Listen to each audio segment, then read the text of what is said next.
Meus irmãos, esse é o último episódio, ou o terceiro episódio desta série, microsérie que nós estamos realizando aqui na nossa igreja. E a proposta dessa série, cujo título é Vírus e Virtudes, é apresentar a você as virtudes chamadas as virtudes teologais, ou as virtudes cristãs centrais da fé cristã, como uma resposta para este ambiente de caos, para esse ambiente de vírus, para esse ambiente em que nós vemos vícios se manifestando por causa dessa situação pandêmica e por causa dessa situação de calamidade social que nós estamos vivendo. No primeiro domingo desta série, 2 semanas atrás, nós começamos falando sobre a virtude da fé e falamos de uma fé viral. Falamos que no ambiente de caos, no ambiente de vírus, fé, ela nos movimenta, ela nos faz guardar e receber a verdade que nos é recebida pela palavra e pela tradição. Essa fé, ela é abraçada com sensibilidade pelo nosso coração e, finalmente, essa fé nos coloca em movimento, nos colocando em ação no mundo. No domingo passado, nós ouvimos uma palavra extremamente abençoadora pelo Davi, quando ele nos lembrou da segunda virtude teologal, a esperança, e falamos de uma esperança viral.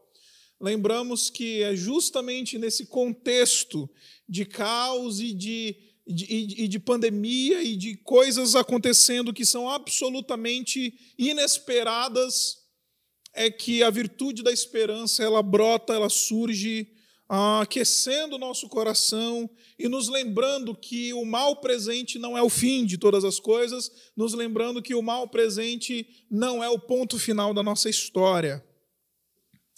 Hoje quero lhes falar sobre a maior das virtudes cristãs, o amor. E confesso para vocês, meus irmãos, que achar um texto que pudesse basear essa nossa reflexão foi bastante difícil nesse processo, porque todos os textos, ou o tema do amor, ele é um tema extremamente abrangente. Falar de amor cristão é falar de um tema extremamente abrangente. Várias portas de entradas, elas podem ser utilizadas para acessarmos esse texto na palavra de Deus. Decidi hoje visitar esse texto junto com vocês, porque aqui, embora sequer a palavra amor apareça, nós vemos uma ação de amor, nós vemos um movimento de amor que é prático. E essa é a primeira grande verdade da palavra de Deus acerca do amor. Muito embora nós vivamos num mundo em que amor é sentimento, amor é discurso, amor é Black Lives Matter, amor é qualquer coisa, na tradição cristã, amor é ação, amor é sacrifício. Na tradição cristã, amor é prática. Na tradição cristã, falar eu te amo significa aceitar a ação e a prática do amor e o sacrifício. E é justamente isso que nós vemos aqui.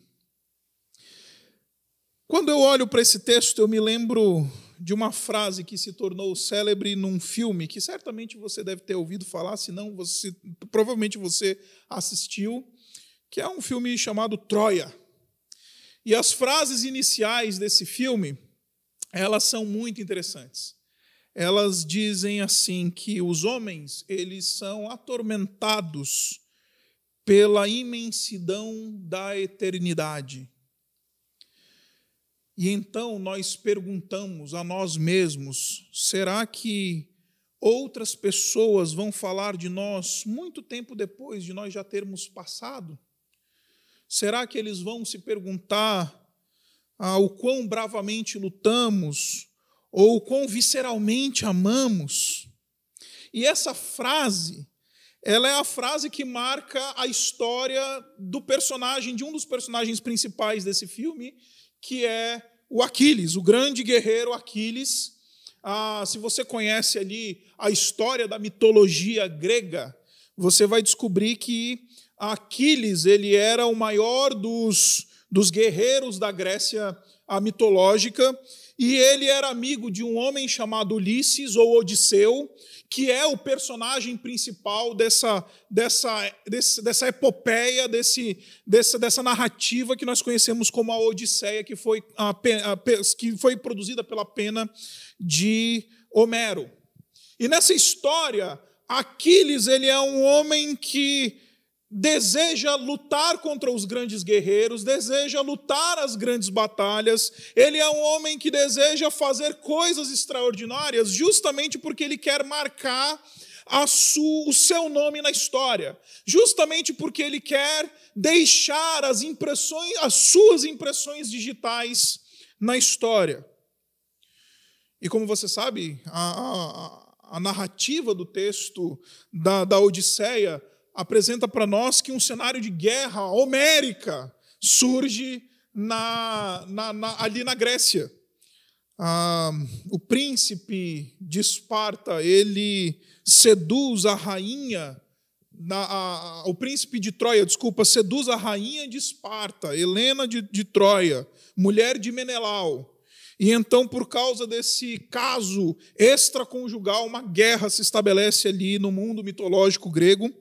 Então Menelau convoca todos os reis dos reinos da Grécia e se coloca diante e vai para uma guerra épica, uma guerra enorme, uma guerra homérica que se estabelece ali nas fronteiras, ou literalmente ali na costa da região de Troia. O sermão não é sobre a história de Troia, mas Aquiles ele decide lutar essa batalha, ele decide participar dessa guerra, porque ele tinha um interesse de participar da maior das batalhas, ser o grande guerreiro da maior das batalhas, para que o seu nome seja lembrado para sempre. Um movimento que, em alguma medida, ele comunica comigo e com você.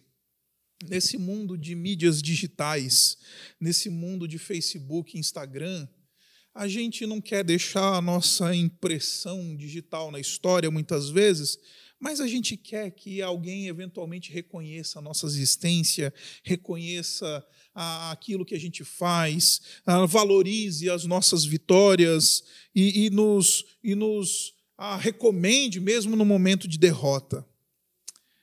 Isso fala ao nosso coração porque, em alguma medida, estamos correndo na nossa vida atrás de alguma validação. Nesse texto que a gente acabou de ler, nós encontramos uma resposta muito simples para aqueles que desejam marcar o seu nome na história.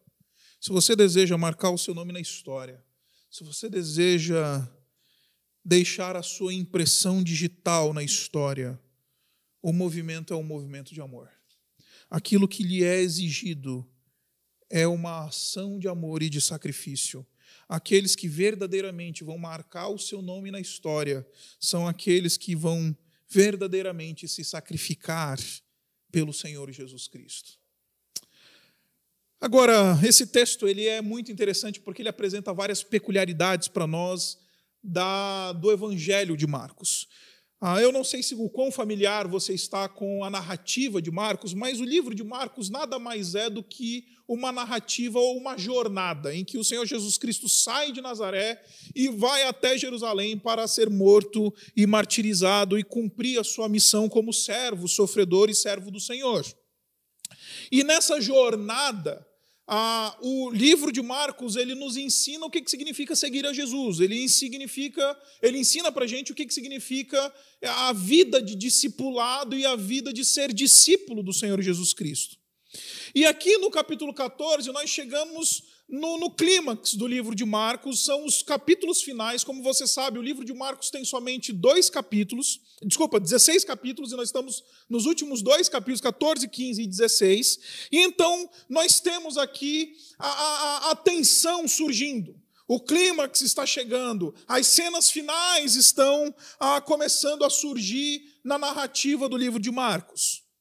O texto fala para nós que esses eventos aconteceram 2 dias antes de acontecer a última Páscoa que o Senhor Jesus Cristo participou, a Páscoa, inclusive, na qual ele foi morto e foi crucificado.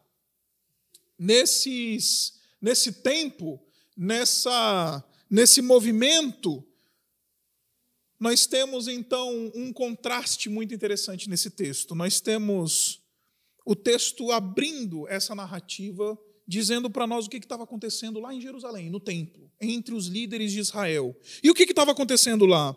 Faltavam apenas 2 dias para a festa da Páscoa e dos pães sem fermento, e os chefes dos sacerdotes, os mestres da lei, estavam procurando um meio de flagrar Jesus num erro e matá-lo.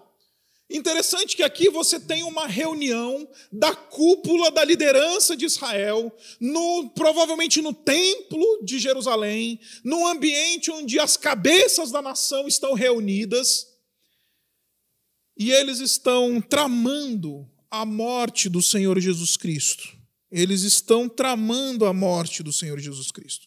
Mas eles têm uma preocupação, eles dizem, não durante a festa da Páscoa, quando Jerusalém era literalmente invadida por milhares de estrangeiros e pessoas de outros lugares que vinham celebrar a Páscoa ali em Jerusalém, então eles estavam com medo de de matar o Senhor Jesus Cristo naqueles dias para que não acontecesse nenhum tipo de revolta, para que não acontecesse nenhum movimento de passeata, de gente indo para a rua, de acontecer algum quebra-quebra.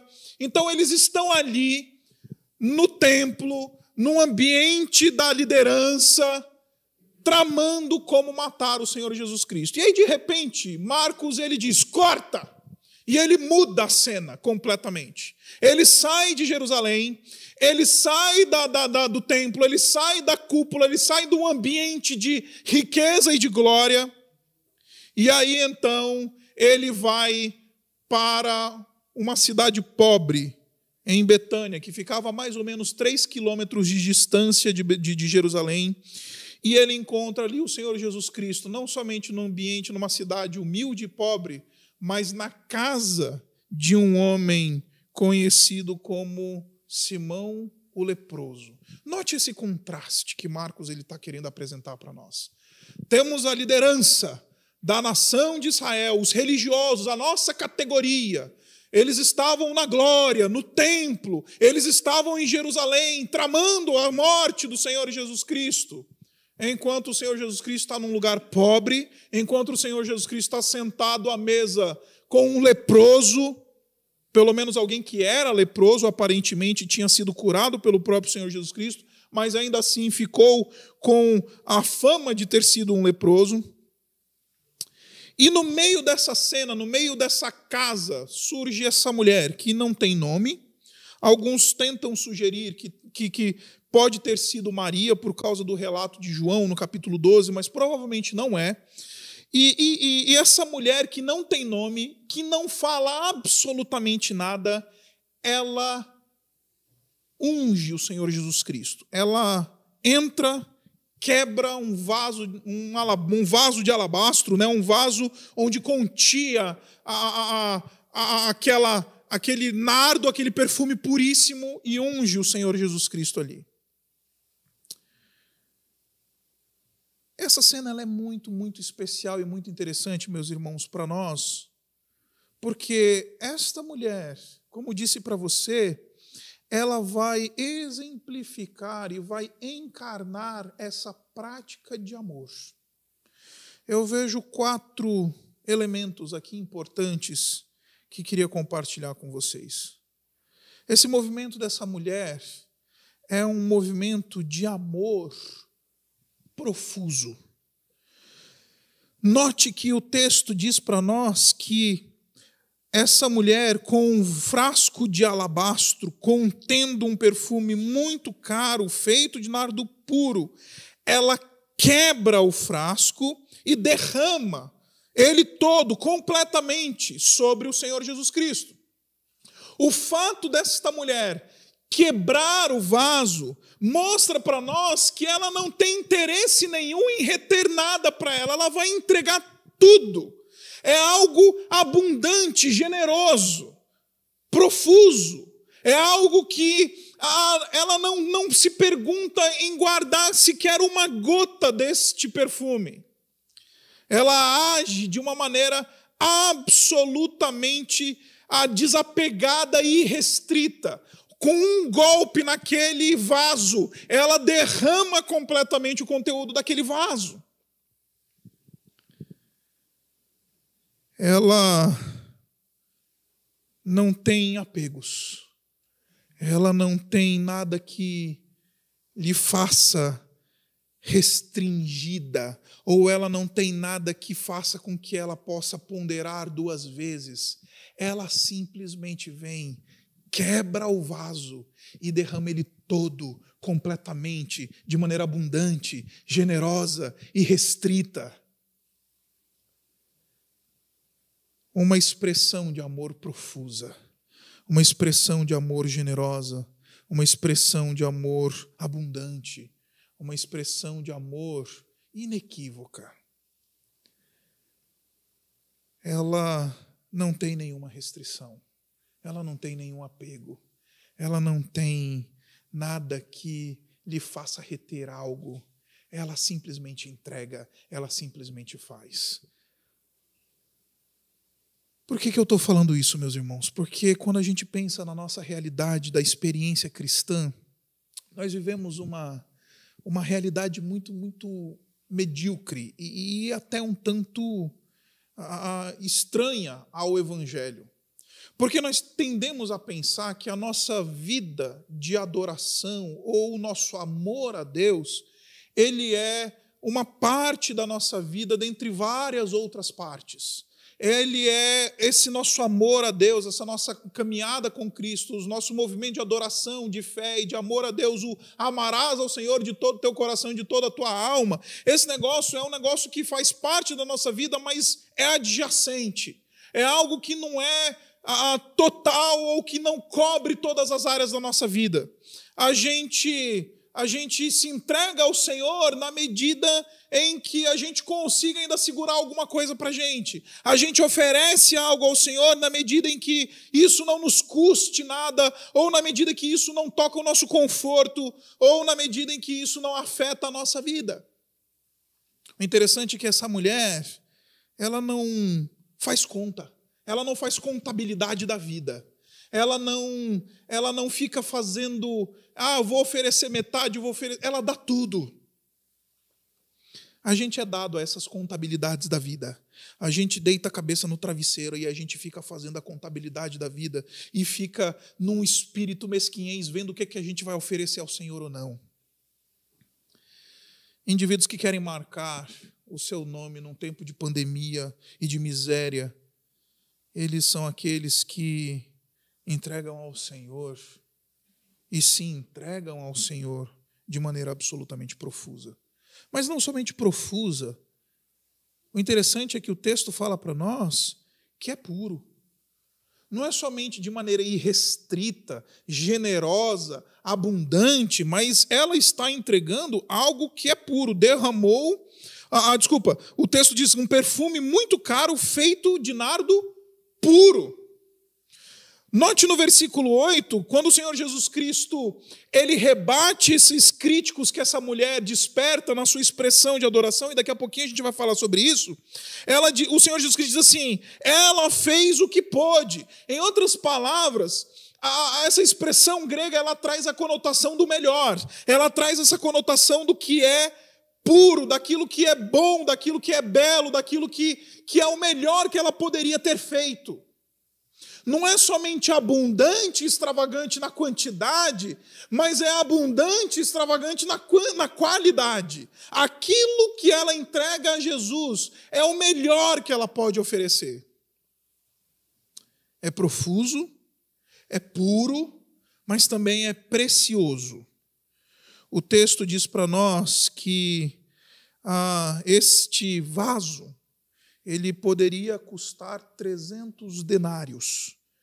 Poderia custar 1 ano dos ganhos de um trabalhador braçal.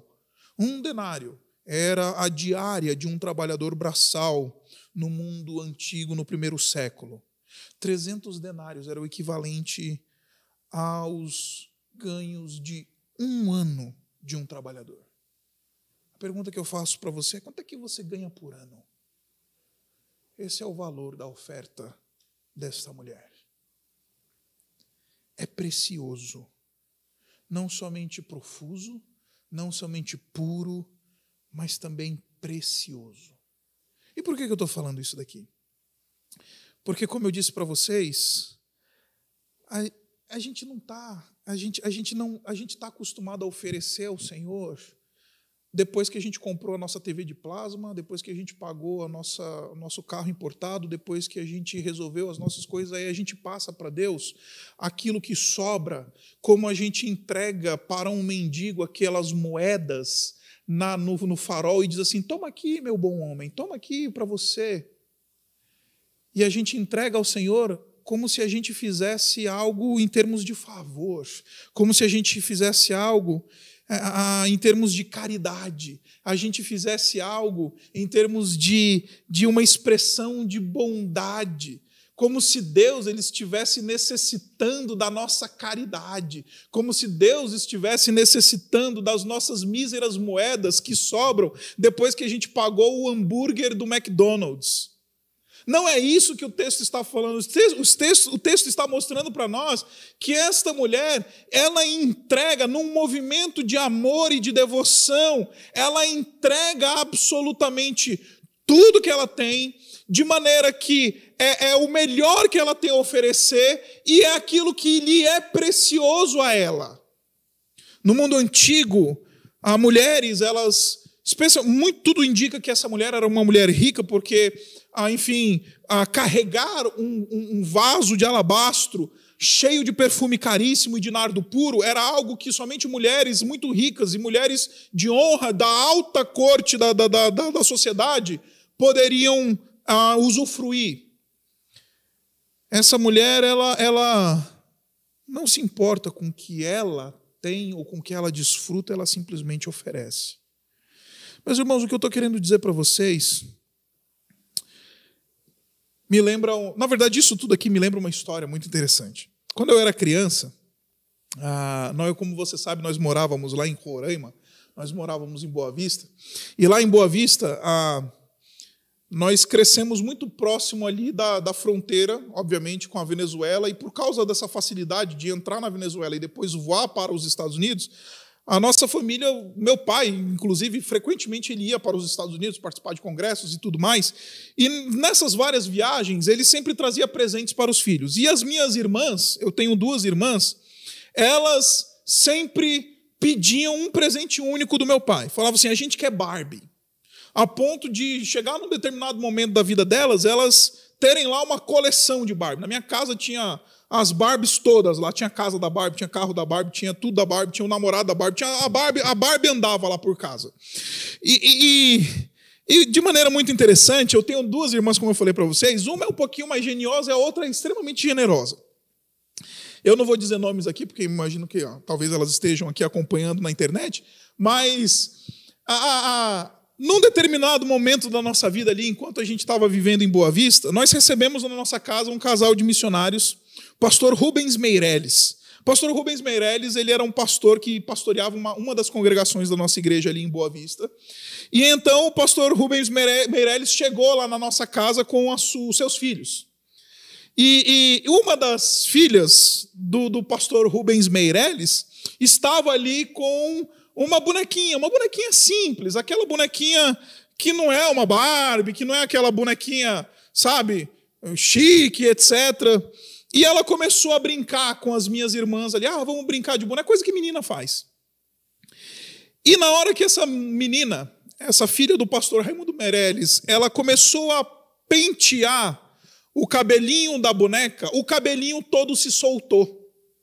E o cabelinho da boneca caiu. E isso foi uma tragédia para a menina.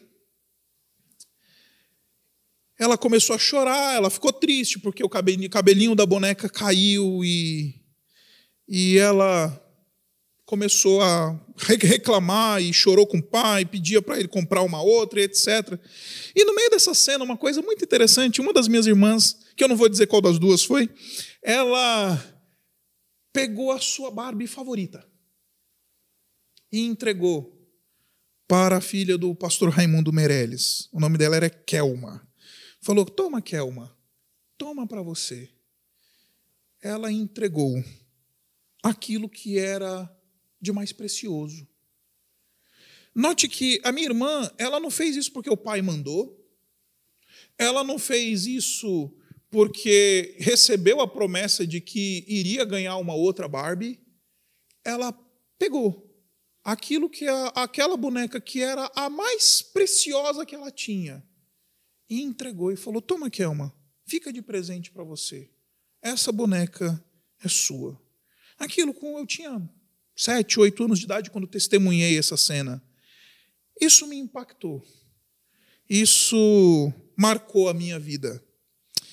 E a razão pela qual marcou a minha vida foi porque esses movimentos, meus irmãos, de generosidade, que não dependem de garantias, esses movimentos de generosidade que não esperam um retorno de volta, esses movimentos de generosidade que a gente faz e dá sem esperar nada em troca, é isso que vale a pena fazer e é esse tipo de caráter que vale a pena ter. Num mundo de egoísmo que toma e retém, cristãos são chamados para ser como essa mulher, que entregam de maneira profusa, de maneira pura, de maneira preciosa, mas não somente isso, de maneira patente.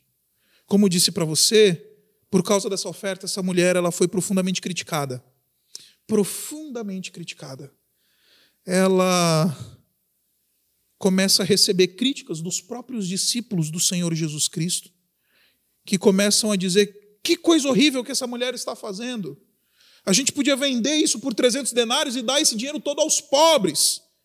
E aí então o Senhor Jesus Cristo rebate essa ideia dizendo, olha, os pobres vocês sempre têm por aí. E esse texto ele é muito mal interpretado hoje em dia porque o pessoal acha que o Senhor Jesus Cristo ele é anti-pobre, ele não é contra pobre. Primeira coisa, ele está na casa de uma pessoa pobre, num leproso, no capítulo 10, 4 capítulos antes desse texto, o Senhor Jesus Cristo diz para o jovem rico, vende todas as tuas coisas e dá aos pobres. O problema aqui não é que Jesus é insensível aos pobres. O problema é que o Senhor Jesus Cristo está reconhecendo uma coisa muito interessante. O Senhor Jesus Cristo está dizendo que essa mulher entendeu a prioridade. Porque cuidar de pobre sem oferecer verdadeira adoração ao Senhor Jesus Cristo é ação morta.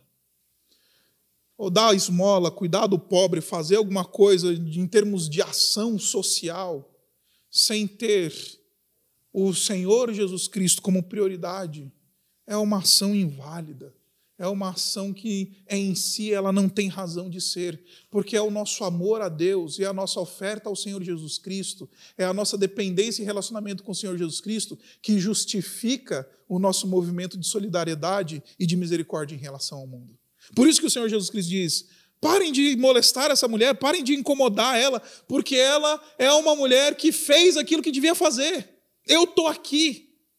E mais do que isso, ela entendeu a minha missão. Ela fez isso porque logo eu vou estar na cruz. Eu vou morrer. E ela antecipou o preparo do meu corpo para a morte. O que eu estou querendo dizer para vocês, meus irmãos, é que para a gente chegar nesse tipo de oferta, nesse tipo de amor, nesse tipo de expressão viral, de amor viral, a gente precisa tão somente entender a missão do Senhor Jesus Cristo. A gente precisa tão somente entender quem o Senhor Jesus Cristo é, entender a sua missão e então responder aquilo que o Senhor Jesus Cristo é e faz. Porque essa mulher compreendeu quem era Jesus, porque essa mulher compreendeu qual que era a missão de Jesus, ela então é capaz de oferecer uma oferta de amor que é profuso, que é puro, que é precioso e que é patente. Em outras palavras, ela marca o seu nome na história. É notável aquilo que ela faz. Os notáveis não são aqueles que fazem grandes coisas, os notáveis são aqueles que se derramam aos pés da cruz do Senhor Jesus Cristo. Os notáveis não são aqueles que oferecem, que conquistam impérios e que acumulam riqueza e que colecionam diplomas e que fazem grandes coisas, que são visivelmente bem-sucedidos. Os notáveis são aqueles que se sacrificam, que amam profundamente ao Senhor Jesus Cristo e fazem aquilo porque entendem quem Ele é e qual é a sua missão. O interessante é que esse texto ele caminha para o fim, voltando agora para a cena lá no império, lá no templo, quando os religiosos estão reunidos para tentar matar Jesus. Depois que o Senhor Jesus Cristo diz: olha, essa mulher fez algo tremendo e ela vai marcar o nome, não somente o nome, mas a sua história na história, no tempo e na história. E todas as vezes que o evangelho for pregado, vão falar sobre ela. A cena corta e voltamos para o complô de tentar matar Jesus. E aqui tem um outro paradoxo interessantíssimo e com ele eu quero fechar.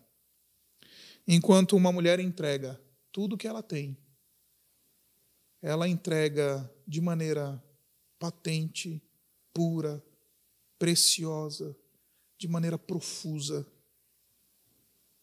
Nós temos Judas, que ele toma dinheiro para entregar Jesus, ao invés de entregar a Jesus aquilo que ele tem.